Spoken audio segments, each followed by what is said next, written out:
Boa tarde na presença de Deus, que vença hoje, amanhã e sempre no poderoso nome de Jesus, o Rei da Glória. Estamos aqui diretamente da nossa embaixada, amém, no nome de Jesus. Sábado maravilhoso na presença do Senhor. Aqui na nossa cidade está chovendo desde a madrugada. Glória a Deus por tudo isso, amém, no nome de Jesus, clima agradável. Estamos aqui na tenda de oração. Estamos neste tempo maravilhoso, orando, buscando a face do Senhor Jesus, o Rei da Glória, organizando tudo aquilo que Ele tem pedido, tem ordenado para obedecermos com clareza no nome do Senhor Jesus. Não poderia deixar de estar aqui contigo em mais este tempo de curar, reflexão de número 35, episódio de número 35. Nós vamos hoje concluir mais este tema maravilhoso que o Senhor tem liberado a nós. Muito o Senhor tem falado conosco nesta semana acerca da humildade, acerca da glória. Humildade antes de ter glória. Toda a glória seja Jesus, o Rei da Glória, pela sua vida, sua família, pelo seu ministério, no nome do Senhor Jesus Cristo, o Rei da Glória. Vamos compartilhando, porque está quente esta transmissão. Essa live está maravilhosa no nome do Senhor Jesus. O clima está frio, mas a live está quente, amém?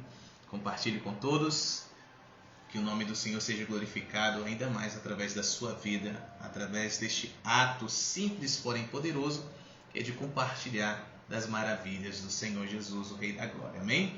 Glória a Deus, aleluia, louvado seja o nome do Senhor, por sua grandeza, por sua beleza, no nome de Jesus. Vamos orar. Pai, no nome de Jesus te agradecemos por tudo que você já fez, está fazendo e ainda fará. Obrigado, Pai, por este término de semana, por este término de ciclo, Senhor, do ciclo semanal. Obrigado por este tempo de descanso que vai até hoje às 18 horas. Obrigado, Senhor, pela Tua presença, a Tua palavra, o Teu poder. Obrigado pelo renovo do Senhor, obrigado pela proteção do Senhor, obrigado pelo poder de multiplicação do Senhor que é liberado a nós sobre as nossas vidas, cada esfera das nossas vidas, área física, espiritual, financeira, emocional. Louvamos o Teu nome por isso, Pai, porque estamos guardados assim como tudo que leva o nosso nome está guardado. Obrigado por este tempo reservado a nós. Tempo de reflexão, tempo de cura, tempo de liberdade, tempo de provisão, tempo de vitória. Obrigado, Pai, louvamos o Teu nome, no nome de Jesus. Querido Espírito Santo, nós confiamos no Senhor, nós nos rendemos ao Senhor. Opera, realiza tudo aquilo que está no coração do Pai para este momento, no nome do Senhor Jesus Cristo. Nós liberamos os anjos do Senhor para realizarem, para cumprirem tudo o que foi determinado pelo Pai, no nome de Jesus, o Rei da Glória. Que Deus abençoe tua vida, Deus abençoe tua família, Deus abençoe teu ministério, Deus abençoe tua parentela, Deus abençoe teu bairro, tua cidade, teu estado, a tua nação, no poderoso nome, o nome de Jesus, o Rei da Glória. Que este término de semana seja muito melhor, muito mais incrível, poderoso, abençoado do que foi o começo, o início, em nome de Jesus, o Rei da Glória. Amém? Vamos entrar nesse tema tão maravilhoso, humildade antes de ter glória. Humildade antes de ter glória. Humildade é uma capacidade do Espírito, sim. Humildade é uma capacidade espiritual. Quando nós abrimos as Escrituras, abrimos as nossas Bíblias, lemos, refletimos pelo Espírito, nós obtemos muito do Espírito, amém? Muita revelação, e nós podemos ver com clareza que humildade é uma capacidade espiritual. Deus entrega ao homem esta capacidade de ser manso, de ser humilde de coração. Manso e humilde de coração. A alma humana não pode conceber humildade. A alma humana não pode ser humilde, não pode exercer esse poder, não pode exercer este poder. O único que pode exercer este poder é o nosso espírito, mediante o Espírito Santo de Deus. O Espírito de Deus é humilde. Deus é humilde. O Espírito de Deus é manso. Deus é manso. Jesus Cristo, enquanto no seu ministério terreno, ele disse: aprendam de mim, eu que sou manso e humilde de espírito, de coração. Quando a Bíblia fala de coração, está falando do espírito humano. Glória a Deus. Então, Jesus estava a dizer: aprendam de mim, eu que sou manso e humilde de espírito. Por quê? Porque o Espírito do Pai está dentro do meu espírito. Porque o reino de Deus está dentro do meu espírito. Então, é uma capacidade que Deus dá, que Deus confere. Louvado seja o nome do Senhor. Então, só pode ser manso e humilde, só podem ser mansos e humildes aqueles que nascem de novo. Os que experimentam um novo nascimento. Aqueles que se tornam uma nova criação de Deus. Como está escrito em 2 Coríntios, capítulo 2, verso 17. Aquele que está em Cristo é uma nova criatura. Tudo se fez novo. As coisas velhas ficaram para trás. Shabbat Shalom, Manuel Mateus. Tudo bem, meu querido? Deixa eu abençoe, meu amigão. Grande e abundantemente a toda a sua casa. Em nome de Jesus declaramos as bênçãos do sábado sobre ti, os teus, e o que leva o vosso nome, em nome de Jesus. Então, somente aqueles que passaram pela experiência do novo nascimento é que podem de fato ser mansos e humildes de coração. Por quê? Porque é uma capacidade espiritual. Exatamente.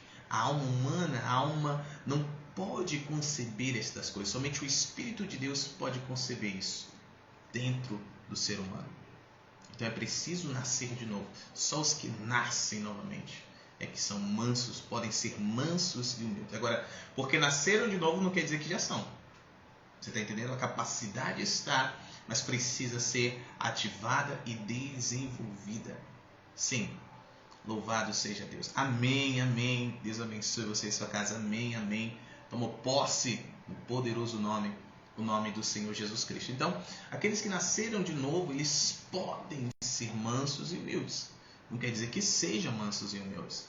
Quantos homens e mulheres de Deus não são mansos e não são humildes? Você está entendendo? Então, não é só porque nasceu de novo que se é. A capacidade está, mas precisa ser desenvolvida. Assim como as demais capacidades do Espírito, como a fé, o amor, sim, a longanimidade, a benignidade, a moderação, o domínio próprio. Todas estas coisas e outras capacidades são capacidades do Espírito comunicado, entregue ao Espírito humano, devem ser desenvolvidos, devem ser cultivados. São bons hábitos que devem ser cultivados. Aqueles que nascem da água e do Espírito, como está escrito em João capítulo 3, aqueles que nascem de novo, que nascem como seres espirituais, certo? Estes devem começar a cultivar hábitos espirituais, deixando a vida da alma para trás. Infelizmente, muitos querem viver uma vida espiritual, mas vivendo a vida da alma. Não querem deixar a vida da alma para trás. Ainda querem andar satisfazendo aquilo que pensam, aquilo que sentem e aquilo que desejam. Esta é a vida da alma. Mente, emoção e vontade. Quem quer viver a vida do Espírito deve deixar a vida da alma para trás. Como está escrito em Gálatas capítulo 5, aquele que anda no Espírito jamais irá satisfazer os desejos da alma, ou seja, da carne. Quando você lê nas Escrituras carne, está a falar da alma humana, da alma do homem, da alma da mulher. Então nós precisamos entender isso. Nós devemos deixar a alma para trás, a vida da alma para trás e viver a vida no Espírito, a vida do Espírito. A vida no Espírito traz hábitos espirituais. Se é chegado o reino de Deus em nossas vidas, nós devemos viver a partir da realidade deste reino, a partir da cultura deste reino, a partir dos princípios deste reino, a partir da realidade, da concepção, a partir do poder ou dos poderes deste reino. Ok? Então, é preciso cultivar estes hábitos. Então, a humildade ela é cultivada. A mansidão é cultivada. Louvado seja o nome do Senhor. Então nós devemos cultivar o hábito de sermos humildes. Jesus revelou-se a nós, um homem manso e humilde. Ele disse: aprendam de mim. Aprendam de mim. Certa vez, Jesus estava à mesa com seus discípulos. Isto foi na última ceia. E Jesus anunciou muitas coisas nesta mesa, uma mesa, né, que trouxe muita revelação ali. E de repente Jesus, ele tira a sua capa, ele pega uma toalha, amarra na cintura, enche uma bacia com água e vai a cada um de seus discípulos para lavar os pés. E ele começa a lavar os pés de cada um. Sabia? Naquela mesa haviam 12 discípulos. E quando ele chega na vez de Pedro, Pedro disse assim: você jamais irá lavar os meus pés.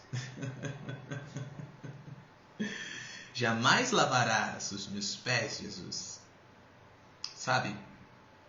Pedro ali estava a revelar um orgulho oculto. Uma aparência de humildade, mas era orgulho. Uma aparência de humildade, mas era orgulho. Pedro não estava a viver a vida no espírito. Pedro estava a viver a vida na alma. Ele disse: jamais lavarás os meus pés. Jesus, sendo espiritual, alguém manso e humilde, disse: se eu não lavar os teus pés, você não tem parte comigo neste ministério. Oh Jesus, Pedro entendeu na hora e falou: oh Senhor, não só os pés, mas lava também minhas mãos, minha cabeça, lava o meu corpo todo. Tem uma brincadeira que diz assim: me coloca de molho logo. Então, humildade. A humildade. Jesus lava os pés e diz assim: vocês me chamam de Senhor. Isso é verdade, eu sou. Então, se o vosso Senhor lavou os vossos pés, vocês devem fazer o mesmo, uns com os outros. Vocês devem lavar os pés uns dos outros. Que comentário do meu querido Manuel. KKK, eu quero ficar de molho. Amém. Aleluia. Glória a Deus. Pois é, Pedro não queria, mas quando entender, falou: deixa logo de molho, né? E coloca logo de molho. Louvado seja o nome do Senhor Jesus, o Rei da Glória. Então, humildade. A humildade é uma virtude, é um hábito espiritual que precisa ser desenvolvido. O que mais Jesus ele demonstrou é que nós devemos ser mansos e humildes. Os homens de Deus, os homens que as histórias bíblicas nos revelam, foram humildes. Os homens que mais receberam de Deus, segundo as Escrituras, foram homens humildes. Moisés, um dos maiores profetas de Israel. A Bíblia diz que não havia homem manso como ele em toda a terra. Não havia homem manso como ele em toda a terra. Varão muito manso. Fico imaginando ele escrevendo sobre ele mesmo, né? Varão muito manso, aleluia. Glória a Deus. Davi, um dos maiores reis de Israel. Ele mesmo escreve no seu salmo, um coração contrito, quebrantado, humilde. O Senhor não lança fora, ou seja, o Senhor não rejeita. Louvado seja o nome do Senhor. Nós devemos cultivar o hábito da humildade. Homens e mulheres saudáveis cultivam hábitos saudáveis. Homens e mulheres espirituais cultivam hábitos espirituais. Devemos cultivar a mansidão, a humildade, se nós queremos obter glória, obter honra da parte do Senhor. Porque não basta termos chamado da parte de Deus, não basta termos um encargo da parte do Senhor. Saul foi chamado para ser rei, mas não foi humilde. O Senhor o rejeitou. Esaú possui um chamado da parte de Deus, mas rejeitou. Você está entendendo? Foi orgulhoso, foi soberbo, foi arrogante, não foi humilde. Nós estamos compreendendo? Eli, da mesma forma, tantos e tantos outros não foram. O próprio Pedro, o apóstolo Pedro, não foi humilde. Nós podemos ver lá em Atos capítulo 10 a arrogância de Pedro. Podemos ver lá em Atos capítulo 10 a falta de mansidão de Pedro. Pedro era para ser o maior líder da igreja. E ele foi chamado para isso. Mas pela falta de humildade. Sim, porque Pedro, ele possuía preconceito. Ele era preconceituoso em relação aos gentios, aqueles que não eram judeus. Pedro preferia conservar a aparência do que obedecer à vontade do Senhor.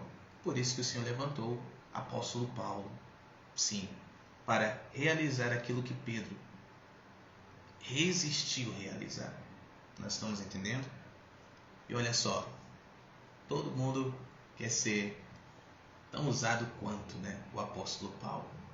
Não é assim? Um homem que relatou coisas extraordinárias da parte do Senhor, foi ao terceiro céu, não é? Teve muitas experiências com o Senhor e seu ministério, desenvolveu muitíssimo o seu ministério. Ele mesmo, de forma mansa e humilde, dá testemunho dele, dizendo: eu trabalhei mais do que todos os demais apóstolos. Não eu, mas a graça de Deus através de mim.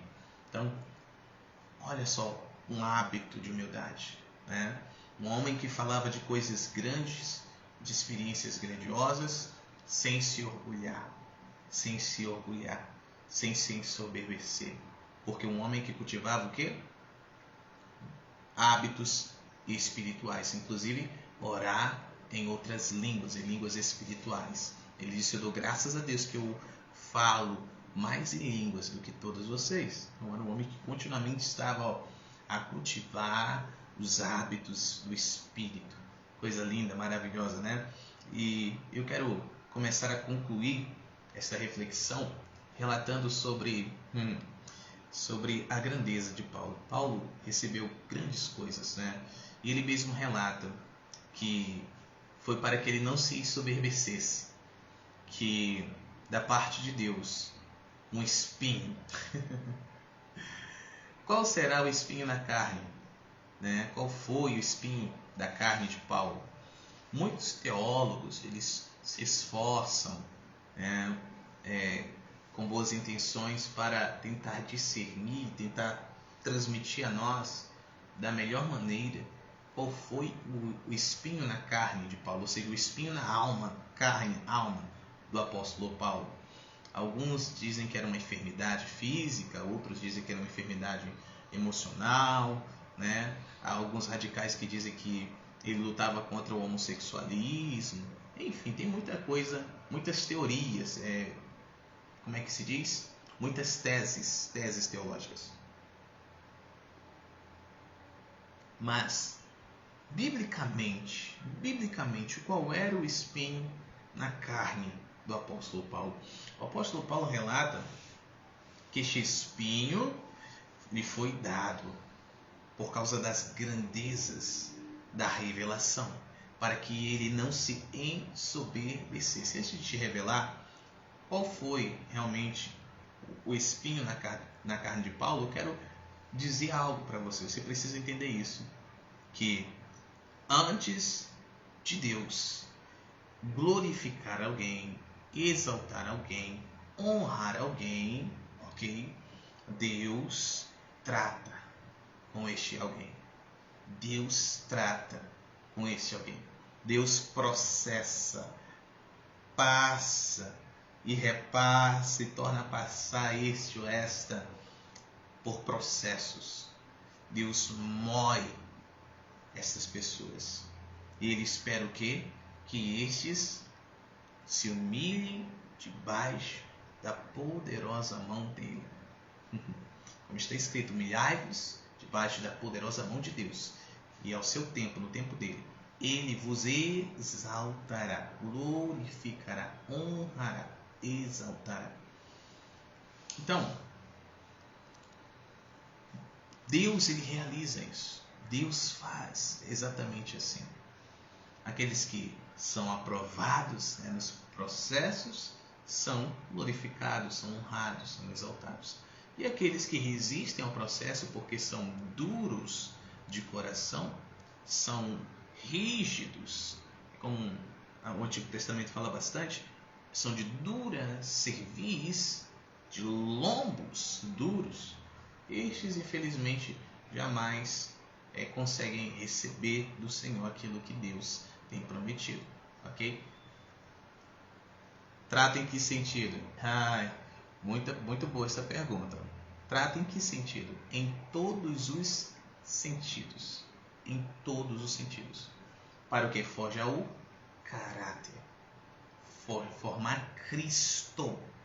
Formar Cristo em nós. Formar Cristo naqueles que Ele tem escolhido, levantado, chamado para realizar o seu plano nessa terra. Que são projetos do Senhor. Então Ele vai tratar em todas as áreas, em todos os aspectos do caráter. Então Ele vai quebrar o orgulho, Ele vai quebrar a altivez, vai quebrar a arrogância, vai quebrar a independência, Ele vai tratar com os desvios de caráter, Ele vai passar realmente pelo fino. No nome do Senhor Jesus, para quê? Para que esteja pronto.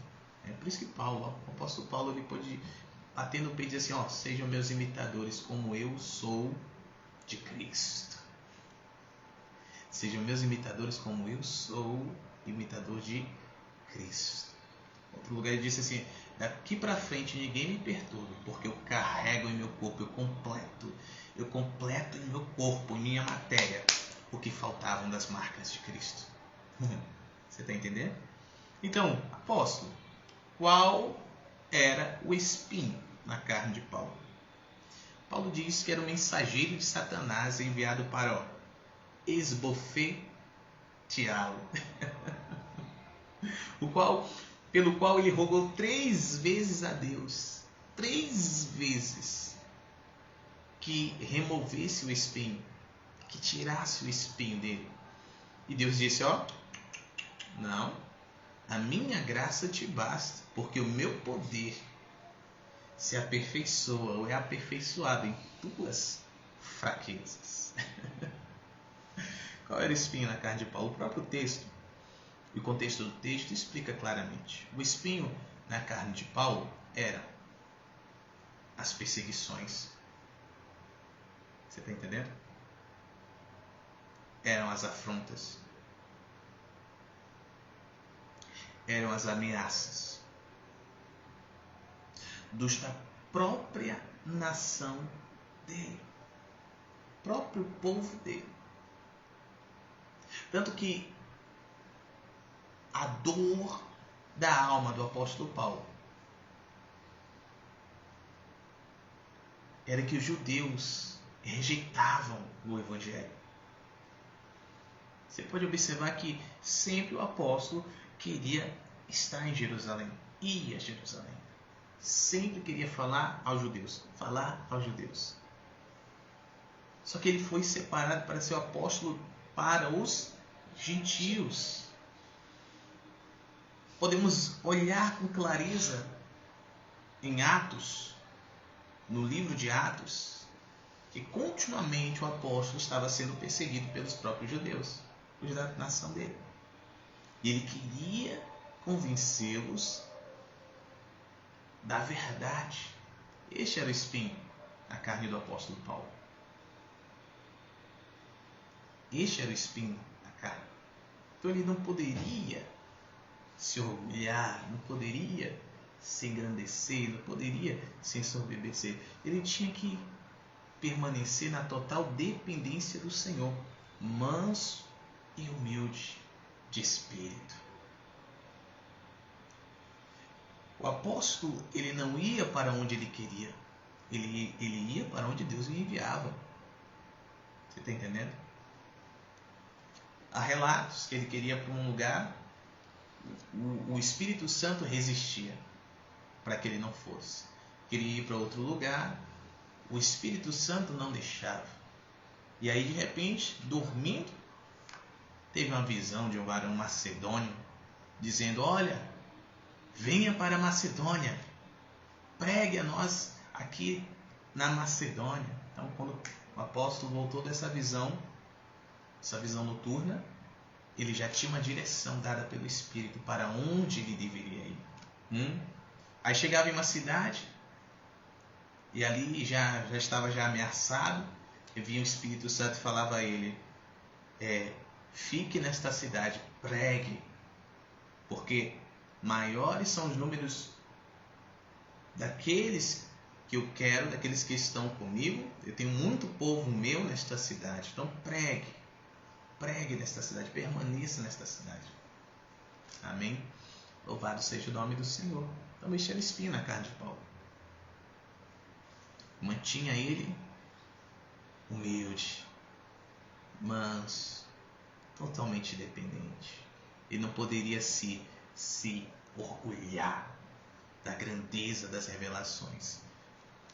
Precisamos sempre lembrar que o apóstolo Paulo, antes de se converter, ele já era um homem instruído na lei, conhecedor da Torá, conhecedor dos mandamentos, preceitos, estatutos, certo? De todas as leis.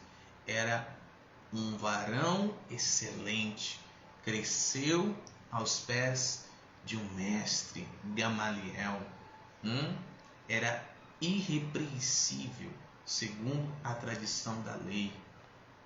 Você está me entendendo? Um homem que possuía muito conhecimento e praticava, tanto que ele era zeloso, tanto que ele foi um perseguidor da igreja de Jesus, porque cria ferrenhamente que era uma seita, tanto que chamava de seita do caminho, porque Jesus disse lá em João: eu sou o caminho e a verdade e a vida. Então era chamado de o caminho, chamava de seita do caminho, também seita dos nazarenos, né? Que Jesus veio de Nazaré. Então ele achava que estava combatendo uma seita, mas Jesus derrubou ele do cavalo. Amém? Jesus o alcançou. Então imagine comigo quanta revelação ele obteve ao receber o Espírito Santo, ser cheio da pessoa e do poder do Espírito Santo. Imagine comigo quantas revelações ao ir ao terceiro céu, ao acessar o reino do Espírito, quantas revelações. A Bíblia diz com clareza que de imediato ele começou a pregar, de imediato ele começou a anunciar. Ninguém conseguia resistir à sabedoria que ele tinha. Ele convencia os da própria nação de que Jesus de fato era o Cristo, e tudo isso através da lei. Amém? Deixa eu ler aqui algumas mensagens aqui. Manuel disse: eu já vi um estudo que falava que o espinho era problema nos olhos, já que naquela época os olhos para quem escrevia era primordial. Mas eu entendi o que você está falando, faz mais sentido. Olha aí, essa dos olhos eu ainda não tinha conhecimento. Mas apóstola, me abre texto por gentileza que fala do espinho, por favor. Glória a Deus, glória a Deus. Esse termo espinho, ele aparece também no Antigo Testamento, né? Quando o Senhor ele fala assim, para que o seu povo não se misturasse com os demais, com o povo estrangeiro, certo? Que se isso acontecesse, este mesmo povo estrangeiro seria um espinho aos olhos, ou espinho nos olhos destes. Ou seja, ele ia afligi-los através da idolatria, através das práticas de imoralidade, cultos, né? Cultos a entidades regados de prostituição, de fornicação, e de sacrifícios às entidades. Então seriam por espinhos nos olhos. Você está entendendo? Então, creio que daí também tirar essa tese, né? Essa tese que não é bíblica, né? Não está de acordo com as Escrituras. Enquanto a minha apóstola abre aqui para mim... 2 Coríntios 12, 7. Obrigado. 2 Coríntios 12, 7. Vou abrir agora. Obrigado, minha apóstola. Louvado seja o nome do Senhor. Lembrando que essa live será transmitida. Livro de Josué. Exatamente. É 2 Coríntios 12? 7. Tá, obrigado. Que parutara machiraba. Orotossia tabarrante de burras. Olha que interessante. Olha que contexto. Em que contexto foi escrito, né? Quando ele fala sobre a visão celestial. Vamos ler desde o verso 1 para ganharmos mais profundidade. O apóstolo escreve: em verdade, que não convém, escute, não convém gloriar-me. Um homem que recebeu muita graça, não foi? Que foi glorificado, sim ou não? Recebeu muita honra da parte do Senhor. E ele diz que não convém gloriar-me, mas passarei as visões e revelações do Senhor. Conheço um homem em Cristo que há 14 anos, se no corpo não sei, se fora do corpo não sei, Deus o sabe, foi arrebatado até ao terceiro céu. E sei que o tal homem, se no corpo, se fora do corpo, não sei, Deus o sabe, foi arrebatado ao paraíso e ouviu palavras inefáveis, de que ao homem não é lícito falar. De um assim me gloriarei eu, mas de mim mesmo não me gloriarei, senão nas minhas fraquezas. Porque se quiser gloriar-me, não serei nércio, viu? Ele está dizendo, se eu quiser me gloriar, eu não serei louco, não serei tolo, porque direi a verdade. Então Deus glorificou demais esse homem, meu Deus do céu. Mas deixo isso para que ninguém cuide de mim mais do que em mim vê ou de mim ouve. Você está entendendo? Um homem espiritual, uma mulher espiritual... Olha a pergunta aqui, ó. Ele estava falando dele mesmo, né? Com certeza estava falando dele. Por isso que conheço um homem, está falando dele mesmo. Um homem espiritual, ele fala muitas vezes não querendo falar. Entendeu? Ele fala sem falar. Você está entendendo? Ele fala sem falar. Então, ele sabe falar, ele sabe como falar, ele sabe o que falar, mas sem falar, de forma que ele não apareça, ele não exerça além daquilo que ele não transmita além, ou até mesmo não demonstre tudo que ele é. Desconfie. Eu costumo dizer isso para os nossos líderes. Desconfie de um homem, de uma mulher que vive falando dela mesma. Desconfie. Eu isso, eu aquilo, eu faço, e eu aconteço, e é isso, e eu desconfie. Pessoas que falam muito delas mesmas. Elas estão buscando algo que elas não são. Você está entendendo? Estamos entendendo? Elas estão querendo aparentar algo, coisas que elas não são. Desconfie de alguém que está vendo muita coisa, entendeu? Isso. Não, desconfie. Tá? Na realidade, está vendo pouco, não está vendo nada. Tá vivendo pouco, vivendo nada. Desconfie. Porque um homem, uma mulher que é espiritual, que tem de fato uma vida no espírito, ele não vai sair falando muita coisa. Só vai falar o que Deus autoriza e como Deus autoriza. Para quê? Para que a glória seja sempre de Deus, jamais do homem. Vamos lembrar de episódios anteriores, quando ele disse que Deus glorifica assim o homem, Deus honra assim o homem. Quando ele fala homem, entenda homem e mulher. Para quê? Para que estes deem toda a glória e toda a honra ao Senhor. Estamos a entender? O Senhor agraceia o homem com glória e honra, como está escrito em Salmo capítulo 8, para que a glória seja de Deus, para que a honra seja de Deus. Então, por isso que o apóstolo Paulo está a falar sem querer falar. Ele está a falar dele mesmo, porém de uma forma que pareça que não é dele mesmo. Nós estamos entendendo. Esse certo homem, exatamente esse certo homem, tá? Glória a Jesus, o Rei da Glória. Então, um homem espiritual, uma mulher espiritual, não vai falar muito dele, nem vai falar muito dela. Não vai. Pode ter as mesmas experiências que o apóstolo Paulo está tendo, né? Pode estar tendo a mesma experiência que o apóstolo Paulo teve, mas estes não vão ficar falando. Não vão. Tá? Verso 6, repetindo. Porque se quiser gloriar-me, não serei nércio. Está falando, se eu quiser me gloriar aqui, eu não estarei sendo tolo não. Ó. Por quê? Porque eu direi a verdade. Porque é verdade. Mas deixo isso, ou seja, eu escrevo dessa maneira para que ninguém cuide de mim mais do que em mim vê ou de mim ouve. Alguns relatos, vamos falar um pouquinho aqui de relatos históricos, tá? Só para enriquecer. Que o apóstolo Paulo, nós imaginamos ele um homem alto, né? Assim, com porte varonil, né? Assim, um homem imponente, sabe? Presença, musculoso, alto, ok? Nós costumamos imaginar, pelo menos eu imaginava ele assim, né? Não sei você, mas você pode dizer aí nos comentários.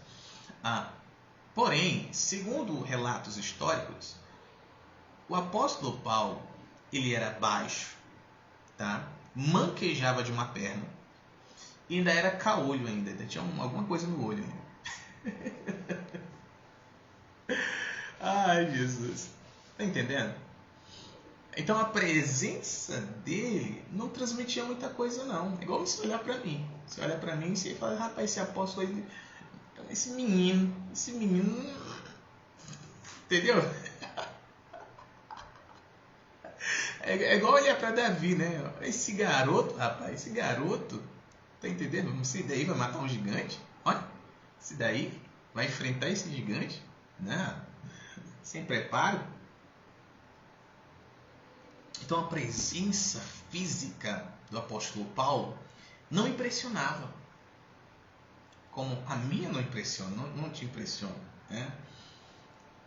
Mas a envergadura espiritual do apóstolo Paulo, meu Deus do céu, os demônios deram testemunho dele. Lá em Atos 19, os filhos do sacerdote chamado Cusa, 7 filhos de Cusa, foram exorcizar um homem e eles disseram, conjuro-vos, pelo nome de Jesus a quem Paulo prega. A entidade olhou e disse assim, Jesus eu conheço, Paulo sei quem é, mas vocês quem são mesmo, hein? Quem vocês são? E aí agarrou eles, deu surra nele de forma que os 7 fugiram nus, cheios de feridas. Estamos entendendo? Então, um homem de uma envergadura extraordinária. Um homem fisicamente. Não.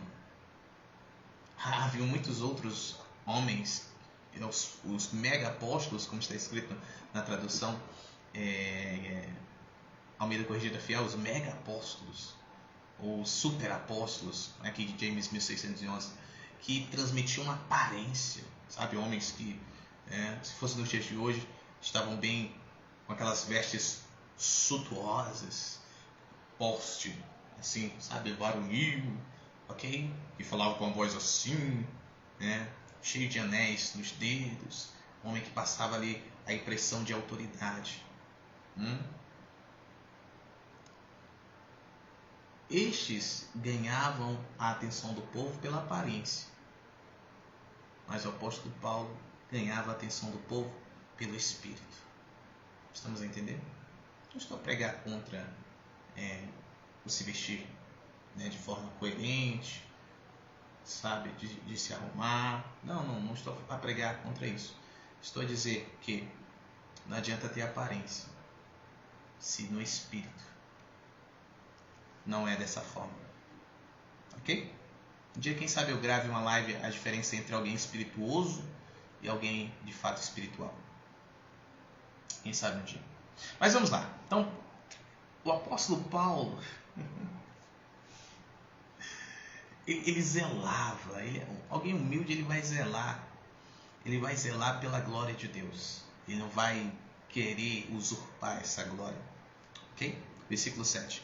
E para que me não exaltasse pelas excelências das revelações, foi-me dado um espinho na alma, ou seja, na carne. Então, algo que afligia a alma do apóstolo. Afligia a mente, afligia a emoção, as emoções, e afligia as vontades do apóstolo Paulo. A saber, um mensageiro de Satanás, para me esbofetear, a fim de não me exaltar, acerca do qual 3 vezes orei ao Senhor para que se desviasse de mim. 9. E disse-me, a minha graça te basta, porque o meu poder se aperfeiçoa na fraqueza. Tudo bem? De boa vontade, pois me gloriarei nas minhas fraquezas. Então, Paulo não se gloriava na grandeza das revelações que ele obtinha, mas se gloriava nas fraquezas, para que em mim habite o poder de Cristo, para que nele habitasse o poder de Cristo. Que é uma chave espiritual que um dia, quem sabe, eu abro para você. Versículo 10, aqui está explicado qual é o espinho. Pelo que sinto prazer, veja, está no mesmo contexto, está na mesma carta, ok? As mesmas pessoas foram dirigidas, no mesmo contexto histórico, temporal e cultural. Pelo que, verso 10, sinto prazer nas fraquezas, vírgula. Olha o espinho. Nas injúrias, vírgula. Nas necessidades, vírgula. Nas perseguições, vírgula. Nas angústias, por amor de Cristo. Porque quando estou fraco, então sou forte. Louvem ao Senhor. Esse aqui é o espinho na carne de Paulo. Quanto maior a graça que Deus concede ao homem, maior a glória que Deus concede ao homem, maior a honra que Deus concede ao homem,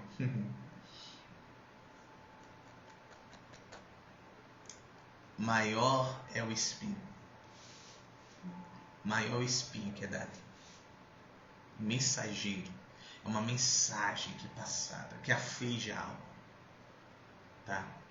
Para que estes, Deus permite para que estes permaneçam no lugar de humildade e mansidão. Vamos lá, outra pergunta aqui. Esse me gloria na fraqueza quer dizer o quê? Tudo que ele passa é bom? Não entendi. São 2 perguntas? Esse me gloria na fraqueza quer dizer o quê? Tá, vou responder. Essa pergunta eu entendi. A segunda não entendi. Pode repetir, por gentileza? De uma forma bem mais clara. Ok, vamos lá. O que quer dizer me glorie na fraqueza? O que ele quer dizer com isso? Que ao invés dele se gloriar na grandeza das revelações que ele recebeu, ele decidiu se gloriar no nível de fraqueza. Essa fraqueza é incapacidade. Na força dele, natural, na força orgânica, física, na força das preocupações. Você lembra que ele escreve sobre isso? Na força do pensar, do sentir e do desejar, ele não conseguia. Cadê Jesus? Deixa eu voltar lá no 12. Só um instantinho. Já voltei aqui para um outro texto para finalizar. Ele não conseguia resolver lidar com as injúrias, necessidades, perseguições, angústias que ele passava por amor de Cristo. Ele não conseguia na força da vontade dele, era só na força de Deus. Só Deus para sustentá-lo. Só Deus. Por isso que o Senhor disse assim, a minha graça te basta, Paulo. Meu poder se aperfeiçoa nas tuas fraquezas. Então, ele entendeu o que Deus falou para ele e disse assim, então vou me gloriar nas fraquezas. Quanto mais essas coisas vierem, mais eu reconhecerei que eu sou fraco. E aí o poder de Deus habitará em mim. Lembra lá na ilha de Malta? Na ilha de Malta? Já tinha enfrentado naufrágio. Chegou na ilha de Malta, foi catar graveto para jogar no fogo, uma víbora agarrar ele. E agora? Numa ilha, sem médico, vai morrer. Fraqueza. Você está entendendo? Ele não podia fazer nada, a não ser confiar em Deus. Então, se o poder de Deus estava a habitar no apóstolo Paulo, quem ia morrer seria a víbora. E não o apóstolo, amém? A segunda é a primeira. Que tudo que ele passa é bom para que... Exatamente. Entra aquela questão, ter o olho bom. Então, quem está a andar em humildade, em mansidão, tudo. Aquilo que ele escreveu mais tarde lá em Romanos.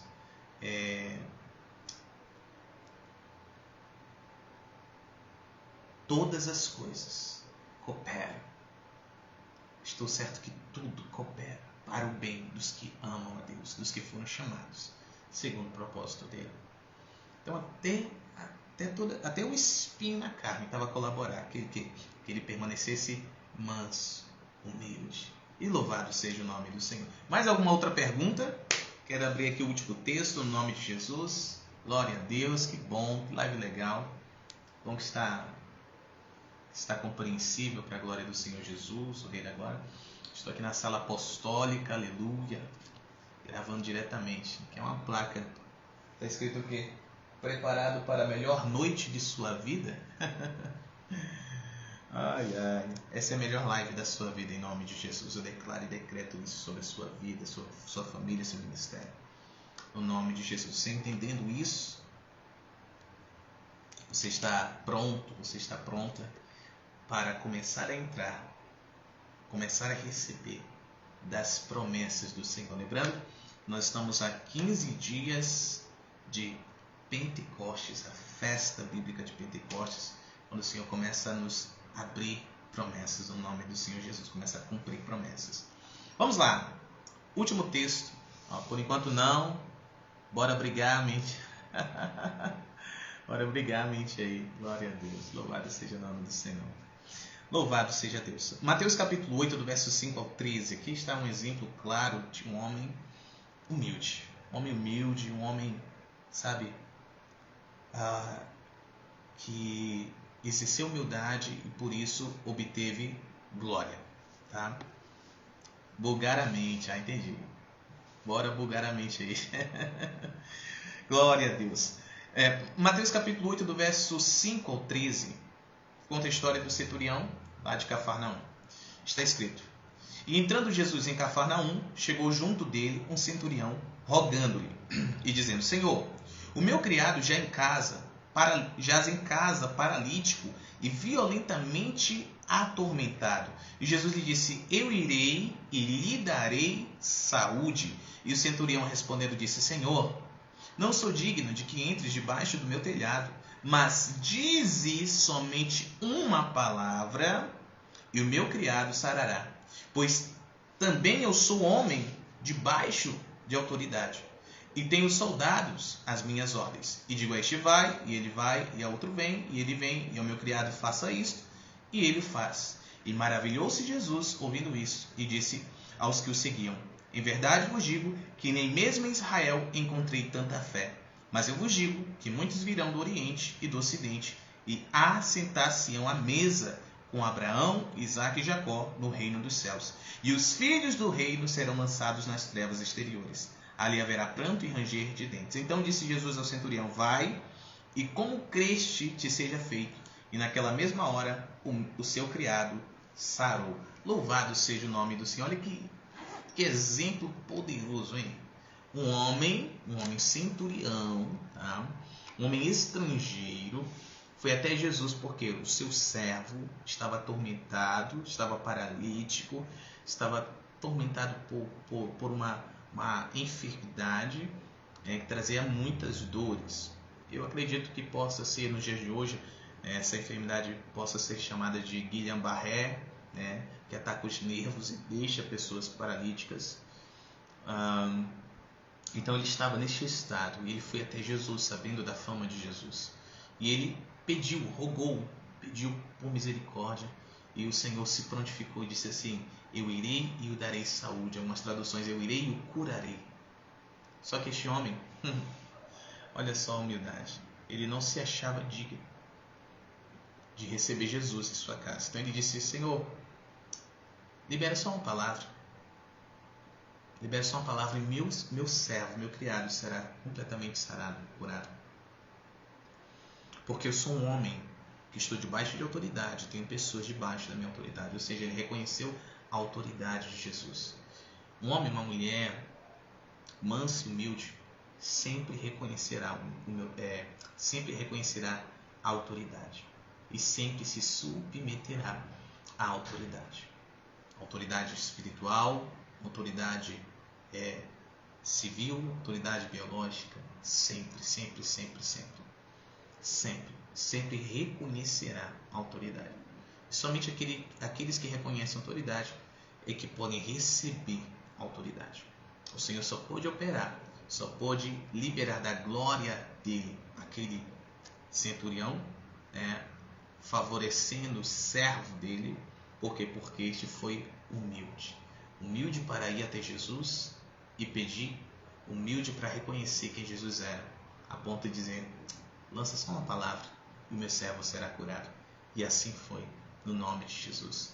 Quero declarar e decretar sobre a sua vida, sobre as nossas vidas, que o tempo em que a humildade e a simplicidade e a mansidão se revelarem em nossas vidas chegou, no nome de Jesus. Somos sarados de toda e qualquer ferida, de todo e qualquer desvio de caráter que nos levava ao orgulho, à soberba, à altivez, à prepotência, à arrogância.